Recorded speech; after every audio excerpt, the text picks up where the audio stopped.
can't catch me. I have enough money now. Yes, enough for my starving mother and brothers. Please let me go. Let me go home before you imprison me. Very well, officers. Take me to your headquarters. Good morning, Captain. No, Captain, you are mistaken. I was once a good girl, just like the rest of you here, just like any of your daughters. But time was when I was reared in slums. But we lived honestly in life, my father, mother, brothers, sisters, and I. But then, poverty enters the portal of our home. My father became jobless. My mother got ill. The small savings that my mother had kept for our expenses were spent all for our daily needs and her needed medicine.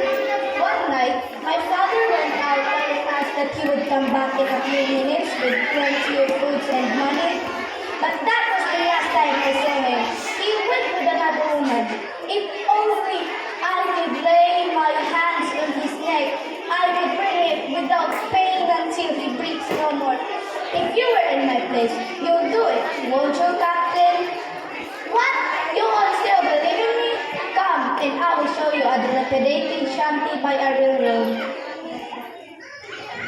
Mother, I'm home. Mother,